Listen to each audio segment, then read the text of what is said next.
Welcome back in my BD classes. आज हम लोग क्लास 9, 10th, 11th और 12th का जो स्टोरी टाइप ट्रांसलेशन चल रहा था उसका पार्ट 2 कवर करेंगे और इसमें देखेंगे कि ये जो पैसेज है इसका हिंदी से इंग्लिश कैसे बनाया जाएगा। तो आइए हम लोग जो है आज देखेंगे इस पैसेज का लाइन बाय लाइन ट्रांसलेशन कैसे बनता है।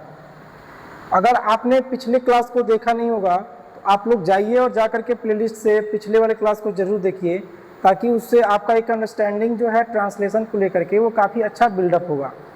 तो आइए हम लोग देखते हैं इस पैसेज को, और ये पैसेज कैसे बनता है हिंदी से इंग्लिश में, ये हम लोग देखेंगे इस पैसेज के माध्यम से।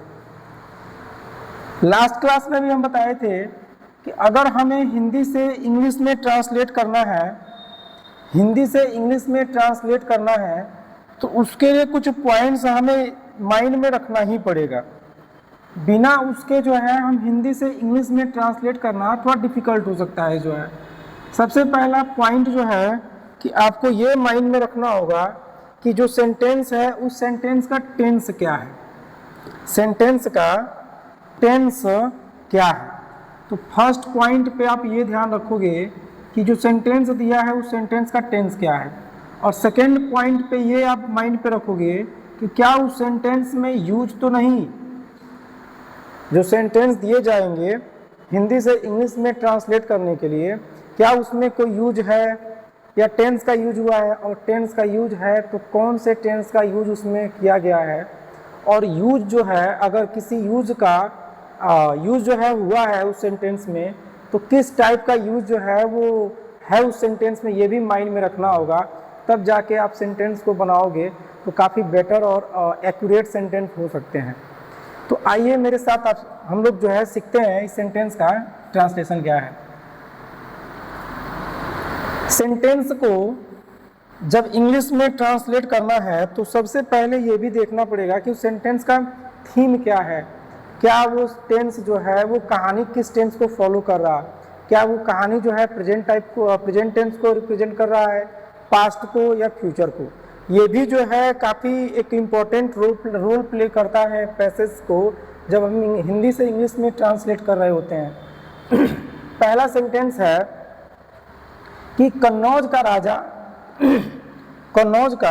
राजा बुद्धिमान था। तो ये सेंटेंस जो है ये काफ़ी सिंपल सेंटेंस है, ये सेंटेंस जो है एक सिंपल सेंटेंस है। तो इस सेंटेंस का देखेंगे कि टेंस क्या है।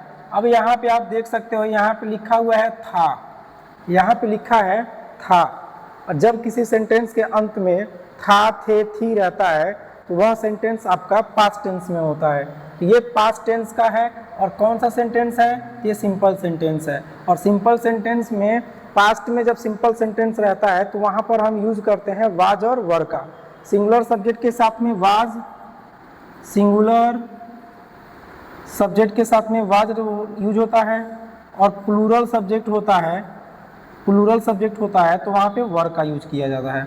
ये आप लोगों को पता भी होगा, फिर भी जो है इसको हम लोग को माइंड में रखना होगा कि सिंगुलर के साथ में वाज और प्लूरल के साथ में वर का यूज किया जाएगा।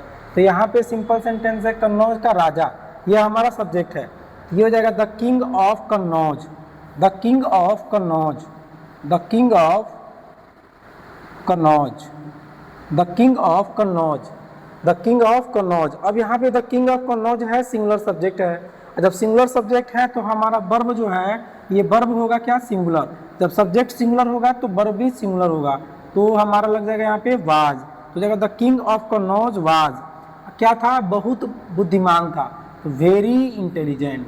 क्या हो जाएगा, वेरी इंटेलिजेंट। तो एक पूरा सेंटेंस हमारा बन के तैयार हो गया, the king of Kannauj was very intelligent. अगला सेंटेंस है उसका एक पुत्र था, उसका एक पुत्र था।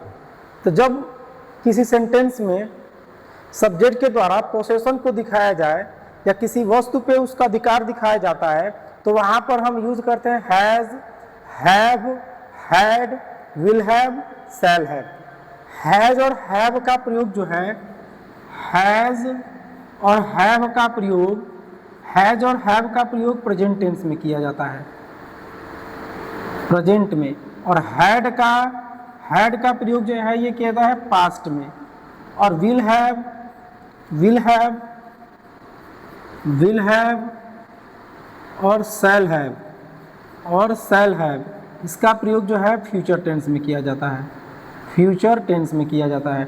जैसे अगर हम कह दें कि मेरे पास एक किताब है, मेरे पास एक किताब है, तो इसका हो जाएगा I have a book, I have a book, क्योंकि मेरे पास एक किताब है, ये है लास्ट में दिया हुआ है सेंटेंस के, इसलिए हम कह सकते हैं कि ये प्रेजेंट टेंस में है। और प्रेजेंट टेंस में सिंगुलर सब्जेक्ट के साथ में हैज़ और प्लूरल सब्जेक्ट के साथ में हैव का प्रयोग किया जाएगा। तो हो जाएगा इसमें आई हैव अ बुक। अगर कहते हैं कि सीता के पास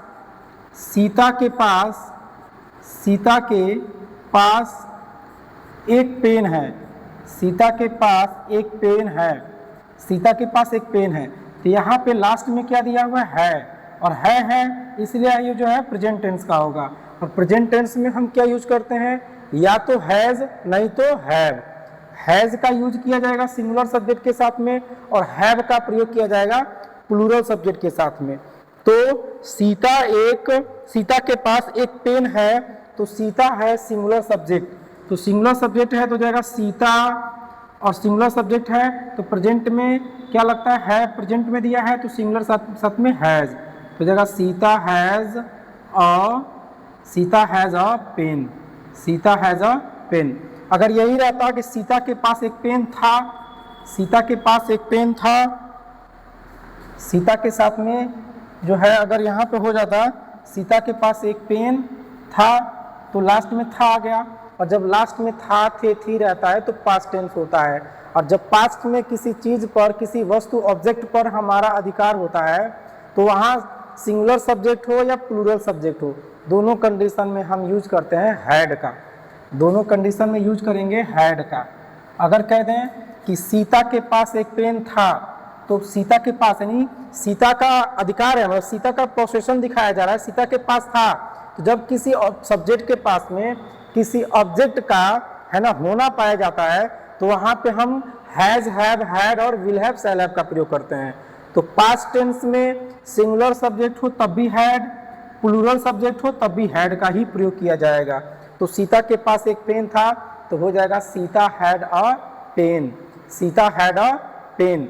अगर सब्जेक्ट जो है प्लूरल रहता कि उन लोगों के पास एक पेन था, उन लोगों के पास एक पेन था, तब भी हम हैड ही लगाते, उन लोगों के पास एक पेन था, तो हो जाता they had a pen, they had a pen. उम्मीद करते हैं कि ये कॉन्सेप्ट आपको समझ में आया होगा।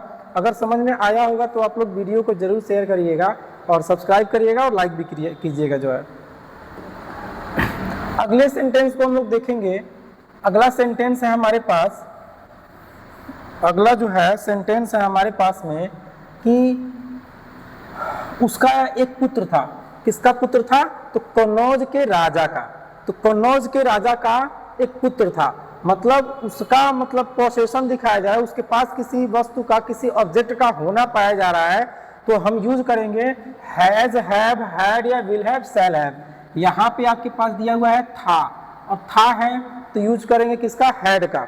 और हैड जो है सिंगुलर के साथ में भी और प्लूरल के साथ में भी हैड ही आएगा।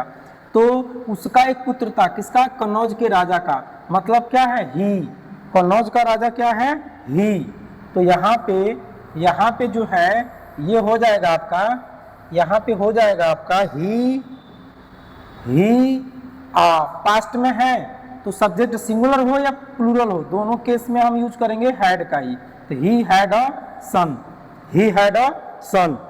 फिर से अगला सेंटेंस है, राजकुमार बहुत छोटा और राजा बहुत बूढ़ा था।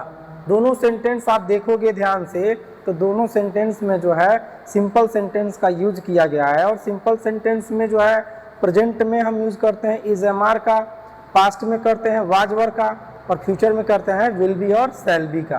तो यहाँ पे हमारा जो सेंटेंस है था दिया है, और था है इसलिए हम कह सकते हैं पास्ट टेंस में दिया हुआ है। तो पास्ट में सिंपल सेंटेंस वाज वर का प्रयोग करते हैं, वाज का सिंगुलर और वर का यूज प्लूरल के साथ में करेंगे। तो राजकुमार बहुत छोटा और राजा बहुत बूढ़ा था। तो दो सेंटेंस है यहाँ पे, राजकुमार बहुत छोटा था और राजा बहुत बूढ़ा था। दोनों को जोड़ा गया है और से, और मतलब एंड, और जो है ये एंड जो है कंजक्शन है जो पहले वाले सेंटेंस को दूसरे वाले सेंटेंस से जोड़ रहा है। तो हो जाएगा द राजकुमार का हो जाएगा the prince was very young.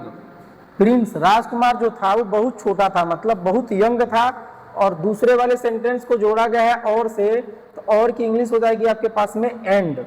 और जो है राजा जो है बहुत बूढ़ा था, the king was very old, और दूसरा सेंटेंस हो जाएगा आपका कि the king was very old. इसलिए यहां पे दिया है आपके पास इसलिए का हो जाएगा आपका सो, इसलिए का हो जाएगा सो, तो यहां पे यूज कर देंगे सो इसलिए। फिर वहां पे कामा जो है कामा का यूज यहां पे कर देंगे सो के बाद से। उसके बाद सेंटेंस है हमारा राजा अपने पुत्र के लिए एक ईमानदार मंत्री चाहता था। जो है राजा अपने पुत्र के लिए एक ईमानदार मंत्री चाहता था। जब सेंटेंस के लास्ट में, जब किसी सेंटेंस के लास्ट में ता है, ती है, ते है, ताहूं, ता है, ती है, ते है, ताहूं, जब ये शब्द दिए गए होते हैं तो वह सेंटेंस आपका प्रेजेंट इंडेफिनिट में होता है। जब किसी सेंटेंस के अंत में ता है, ती है, ते है, ताहूं, तो वह सेंटेंस प्रेजेंट इंडेफिनिट में होता है। और जब सेंटेंस के अंत में ता था, ती थी, ते थे, ता था, ती थी, ते थे, तो वह सेंटेंस जो है पास्ट इंडेफिनिट में होता है। और पास्ट इंडेफिनिट का जो अफर्मेटिव सेंटेंस होगा उसमें आप यूज करोगे वर्ब का सेकेंड फॉर्म।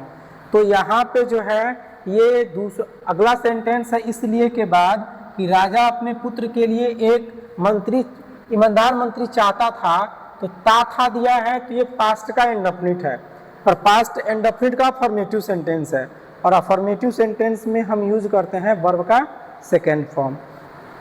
तो हो जाएगा द किंग, सबसे पहले लिखेंगे अफर्मेटिव सेंटेंस है सब्जेक्ट, हो जाएगा द किंग। चाहता था, चाहना का होता है वांट, और वांट का सेकेंड फॉर्म हो जाएगा आपका वांटेड, तो हो जाएगा द किंग वांटेड। और क्या चाहता था, तो एक ईमानदार मंत्री, तो हो जाएगा an honest minister, an honest minister. और किसके लिए चाहता था, तो फॉर हिज सन, अपने सन के लिए, मतलब अपने पुत्र के लिए। तो यहाँ पे सेंटेंस आपको दिख रहा होगा कि बहुत बड़ा है, लेकिन जब बड़े सेंटेंस दिख रहे होते हैं तो उनको ब्रेक करके छोटे छोटे सेंटेंस में ब्रेक किया जाता है, और तब जाके आप बनाओगे तो ज़्यादा बढ़िया बनेगा और एक्यूरेट बनेगा। एक दिन, अगला सेंटेंस है एक दिन, एक दिन का क्या हो जाएगा, वन डे, एक दिन का क्या हो जाएगा, वन डे। फिर करेंगे यहाँ पे कामा। एक दिन क्या हुआ कि उसने अपने सब दरबारियों को बुलाया। फिर से आप लास्ट में देखोगे यहाँ पे तो आ रहा है, और पिछले ही क्लास में हम लोग बात किए थे कि जब किसी सेंटेंस के अंत में आ, ए, ई ऐसे शब्द दिख जाएं तो वह होता है आपका past indefinite tense, past indefinite tense होता है, पास्ट इंडेफिनिट टेंस होता है। तो बुलाया, बुलाया में क्या दिया है, आ, और आ है तो पास्ट इंडेफिनिट हो जाएगा। और ये सेंटेंस आपका अफर्मेटिव है, तो अफर्मेटिव में सबसे पहले क्या लिखेंगे, सब्जेक्ट। तो उसने मतलब राजा ने, और राजा क्या है, ही, तो ही। अब बुलाना का होता है काल, और काल का सेकंड फॉर्म हो जाएगा कार्ड, ही कार्ड। और किसको बुलाया, तो अपने सभी दरबारियों को, तो सभी का हो जाएगा आल, और हिज हो जाएगा, क्योंकि जो पॉसेसिव केस होता है वह सब्जेक्ट के अकॉर्डिंग लगता है। जब सब्जेक्ट ही है तो अपना के लिए लिखेंगे हिज, अगर सब्जेक्ट रहता सी तो फिर अपने के लिए लिखते अपना, अपनी के लिए लिखते हर, अगर आई रहता तो फिर लिखते माई, वी रहता तो आवर, यू रहता तो योर, ठीक। तो यहाँ पे आपका ही है तो हो जाएगा हिज, तो ही कॉल्ड ऑल हिज, और दरबारी का हो जाएगा कोर्टियर्स, दरबारी का हो जाएगा कोर्टियर्स। तो उसने अपने सभी दरबारियों को बुलाया, और उसने कहा, अगला सेंटेंस है उसने कहा, उसने कहा, किसने कहा, राजा ने, और राजा क्या है, ही, तो ही है तो लिख देंगे ही सैड, क्या हो जाएगा, ही सैड, क्योंकि उसने कहा, तो कहा में लास्ट में क्या आ रहा है, तो आ रहा है, और आ आता है तो फिर क्या होता है पास्ट इंडेफिनिट टेंस, और पास्ट इंडेफिनिट का फॉर्मेटिव है तो फॉर्मेटिव में हम यूज करते हैं किसका, वर्ब का सेकेंड फॉर्म। तो यहाँ पे वर्ब का सेकेंड फॉर्म यूज हुआ है तो से का सेकेंड फॉर्म हो जाएगा सैड, तो जाएगा ही सैड। फिर यहाँ पे आप देखोगे तो लगा हुआ है कामा और इन्वर्टेड कामा, यहाँ पे भी लगा देंगे कॉमा और इन्वर्टेड कामा को, कॉमा और इन्वर्टेड कामा को यहाँ पे भी लगा दिया जाएगा। फिर कहता है क्या मैं एक अच्छा राजा हूं, क्या मैं एक अच्छा राजा हूं। तो जब कामा और इन्वर्टेड कामा में लिखा गया होगा तो वो जिस टेंस में होगा उसी टेंस में जो है उसकी ट्रांसलेट करेंगे, उस सेंटेंस को ट्रांसलेट करेंगे। ठीक, तो क्या मैं एक अच्छा राजा हूं, आप इस सेंटेंस को देखोगे तो ये पता चलेगा कि ये सिंपल सेंटेंस है। और किसका सिंपल सेंटेंस है, तो प्रेजेंट टेंस का सिंपल सेंटेंस है। और प्रेजेंट टेंस का सिंपल सेंटेंस है और सिंपल में जो है ये इंट्रोगेटिव सेंटेंस है। तो इंट्रोगेटिव सेंटेंस में जब क्या से सेंटेंस स्टार्ट होता है तो उस कंडीशन में हम हेल्पिंग वर्ब को सेंटेंस के स्टार्टिंग में लिखते हैं। तो यहाँ पे हो जाएगा आपका मैं मतलब आई, और आई के साथ में यूज करते हैं एम का, आई के साथ में हो जाएगा आपका एम का, और एम हो गया हेल्पिंग वर्ब, तो हेल्पिंग वर्ब स्टार्टिंग में लिखेंगे तो हो जाएगा am I a good king, am I a good king. फिर जो है अगला सेंटेंस है, अगला सेंटेंस आपका हो जाएगा कुछ दरबारियों ने कहा, कुछ दरबारियों ने कहा। तो कुछ दरबारियों ने कहा, कुछ का हो जाएगा सम और दरबारी का हो जाएगा कोर्टियर और हो जाएगा सैड। आप ध्यान रखोगे कि सम और एनी का यूज कैसे करेंगे। तो सम का मतलब भी कुछ होगा और एनी का मतलब भी कुछ ही होता है, लेकिन दोनों में डिफरेंस है यूज का, दोनों में डिफरेंस है यूज का। सम का यूज किया जाता है सिर्फ आपका अफर्मेटिव सेंटेंस में, सम का यूज किया जाएगा अफर्मेटिव सेंटेंस में, और एनी का यूज किया जाता है निगेटिव सेंटेंस में, निगेटिव सेंटेंस हो या फिर इंट्रोगेटिव सेंटेंस हो, निगेटिव हो या फिर इंट्रोगेटिव सेंटेंस हो। तो निगेटिव में भी जो है एनी का प्रयोग करेंगे और इंट्रोगेटिव में भी एनी का प्रयोग करेंगे। तो यहाँ से आपका हो जाएगा सम का प्रयोग, क्योंकि ये सेंटेंस है, ये जो सेंटेंस है कुछ दरबारियों ने कहा, जो है कुछ दरबारियों ने कहा, ये सिंपल सेंटेंस और अफर्मेटिव सेंटेंस है, और जब अफर्मेटिव सेंटेंस रहेगा तो यहाँ पे सम का प्रयोग करेंगे। तो सम का हो जाएगा कुछ, सम कोर्टियर्स, तो सम कोर्टियर्स सैड, कुछ दरबारियों ने कहा। और क्या कहा कुछ दरबारियों ने, कुछ दरबारी कहते हैं कामा और इन्वर्टेड कामा लगा हुआ है उसके बाद से, तो हम लोग भी कामा और इन्वर्टेड कामा लगाएंगे और फिर लिखेंगे सर, सर हो, मैडम हो, एस हो, नो हो। ये जो वर्ड होते हैं इनको लिख करके हमेशा इनके बाद कॉमा का प्रयोग जरूर किया जाता है। तो ये फैक्ट जो है आप याद रखोगे कि सर, मैडम, एस, नो, ये जो वर्ड होते हैं इनको लिख करके फिर कॉमा का प्रयोग किया जाता है। तो यहाँ पे लिखा हुआ है आपका श्रीमान, यहाँ पे लिखा है श्रीमान, और श्रीमान का मतलब सर।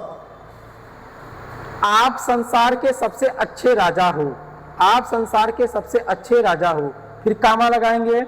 और ये सेंटेंस जो है सिंपल सेंटेंस है, तो सिंपल सेंटेंस है इसलिए यहाँ पे हम यूज करेंगे सिंपल सेंटेंस का अफर्मेटिव सेंटेंस। तो हो जाएगा आपका होता है यू, और यू के साथ में अफर्मेटिव में जो है प्रेजेंट टेंस में लगाते हैं, यूज करते हैं, आर का प्रयोग करते हैं, तो हो जाएगा यू आर।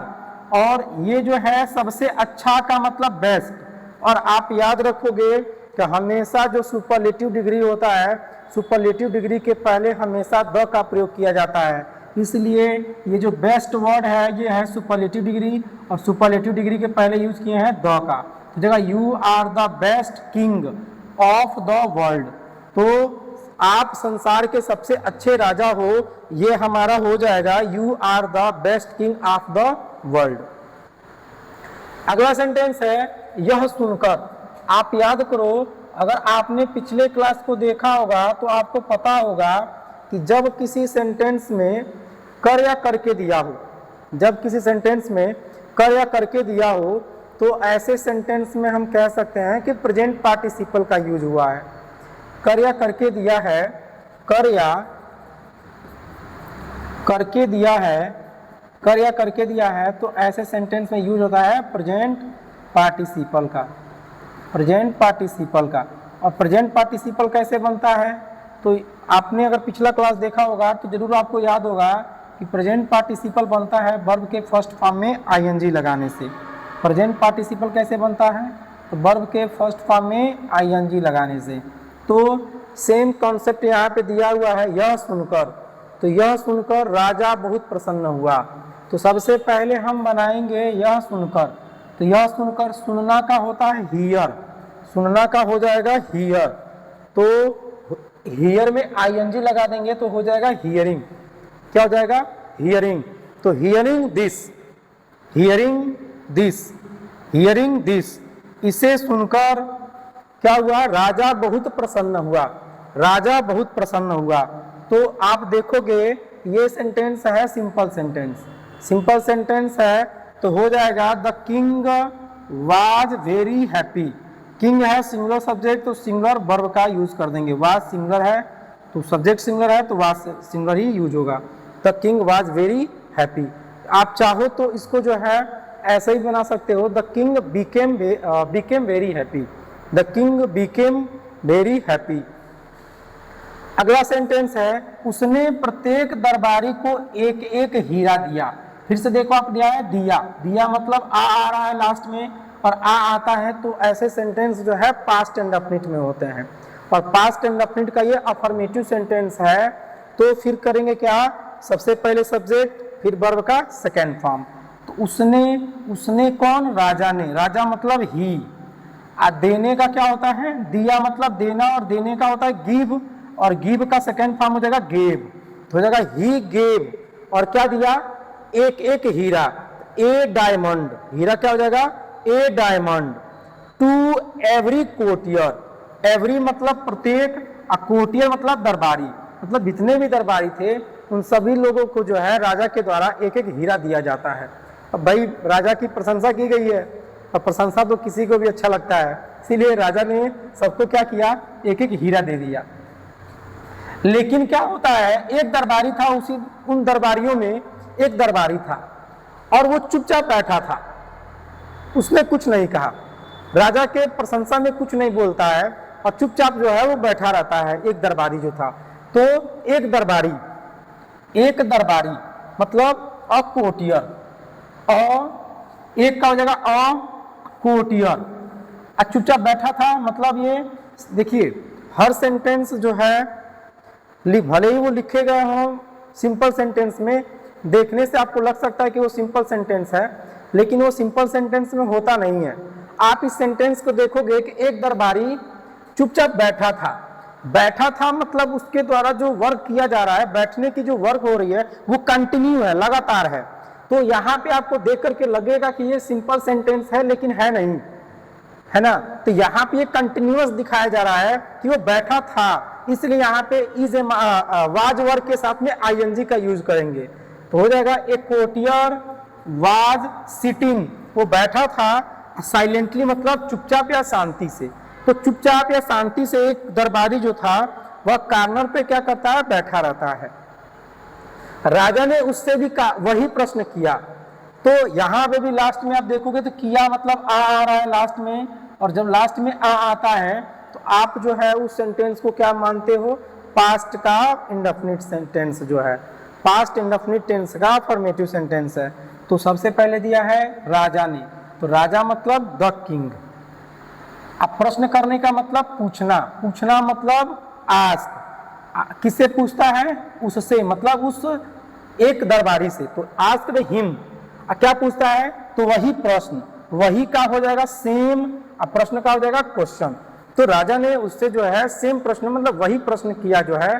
फिर कहता है उसने कहा, मतलब उस दरबारी ने कहा, जिससे राजा पूछता है तो वो दरबारी अब बताता है, क्या बता रहा है यहाँ पे, ही उसने कहा, उसने कहा, फिर से है पास्ट इंडेफिनिट का अफर्मेटिव सेंटेंस, उसने मतलब दरबारी ने, ही कहा मतलब से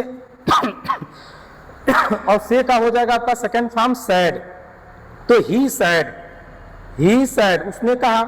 और क्या कहता है, आप वास्तव में एक अच्छे राजा हैं। कॉमा इन्वर्टेड कॉमा लगा है तो ये कॉमा इन्वर्टेड कॉमा जरूर लगाएंगे, ये कभी नहीं भूलना है। और कॉमा इन्वर्टेड कॉमा का यूज हुआ है, आप जरूर जो है कॉमा और इन्वर्टेड कॉमा का प्रयोग करें। तो कॉमा इन्वर्टेड कॉमा लगाएंगे और लिखेंगे कि आप वास्तव में एक अच्छे राजा हैं, ऐसा एक दरबारी जो चुपचाप बैठा था वो कहता है राजा से। तब कहता है, तो यहाँ पे आप सेंटेंस को देख सकते हो, ये सिंपल सेंटेंस है और सिंपल सेंटेंस है। टेंस क्या दिया हुआ है यहाँ पे? है। टेंस क्या है? और है लगा रहता है लास्ट में, तो ऐसे सेंटेंस को कहा जाता है प्रेजेंट टेंस में। और प्रेजेंट का क्या है? ये सिंपल सेंटेंस है। तो सिंपल सेंटेंस में हम यूज करते हैं इज एम आर का। इज का प्रयोग करते हैं सिंगुलर सब्जेक्ट के साथ में, आर का प्रयोग करते हैं प्लूरल सब्जेक्ट के साथ में, एम का प्रयोग करते हैं आई के साथ में। तो हो जाएगा कि यू, आप जो है यहाँ पे लगा आप, और आपका होता है यू, और यू के साथ में यू है प्लूरल सब्जेक्ट, तो प्लूरल सब्जेक्ट के साथ में प्लूरल वर्ब लगेगा, तो यू आर। और वास्तव में, वास्तव का हो जाएगा रियली, यू आर रियली। और कैसे राजा हो? एक अच्छे राजा है, मतलब एक गुड किंग। अब वास्तव में एक अच्छे राजा है, परंतु संसार में आपसे भी अच्छे राजा हैं। लेकिन वहां पे जो है वो जो दरबारी था उसने कंट्रास्ट दिखाया और कहता है कि आप अच्छे हो लेकिन आपसे भी अच्छे राजा संसार में हो सकते हैं, ऐसा उस दरबारी के द्वारा स्टेटमेंट दिया जाता है और बताया जाता है यहाँ पे। तो परंतु का हो जाएगा बट, परंतु का मतलब बट, लेकिन होता है संसार में आपसे भी अच्छे राजा हैं बट। अब ये यहाँ पे आप देखोगे ये पूरे सेंटेंस में जो है सब्जेक्ट नहीं दिया हुआ है, और जब सब्जेक्ट नहीं दिया हुआ है तो उस कंडीशन में हम क्या करेंगे? सब्जेक्ट या तो इट होगा, ध्यान देना आप जो है, और इस पॉइंट को जरूर आप नोट डाउन करिएगा अपने नोटबुक में। और देखिए यहाँ पे सब्जेक्ट जब किसी सेंटेंस में नहीं दिया गया होता है तो वहां पर हम या तो इट का प्रयोग करेंगे, या तो इट का प्रयोग करेंगे, और नहीं तो वहां पे हम देयर का प्रयोग करेंगे। इट का करेंगे नहीं तो देयर का यूज करेंगे। इट का यूज हम लोग आगे पढ़ेंगे, अभी यहाँ पे देयर का यूज है तो हम लोग देयर के बारे में बात करेंगे। देयर का प्रयोग उस कंडीशन में किया जाता है जब किसी सेंटेंस में सब्जेक्ट नहीं दिया गया हो। जैसे हम कह दें यहाँ पे एक राजा था, एक राजा था। सब्जेक्ट कौन होता है? जो स्टेटमेंट को बोलता है, जो स्टेटमेंट में जो स्टेटमेंट को बोलता है, बताता है, उसे ही सब्जेक्ट कहा जाता है। क्या यहाँ पे आपको सब्जेक्ट दिख रहा है? नहीं दिख रहा होगा। यहाँ पे एक राजा था, किस आदमी ने, किस पर्सन ने एक स्टेटमेंट दिया हुआ है कि एक राजा था। जिसने भी इस बात को बोला है कि एक राजा था, क्या हमें पता चल रहा है यहाँ पे?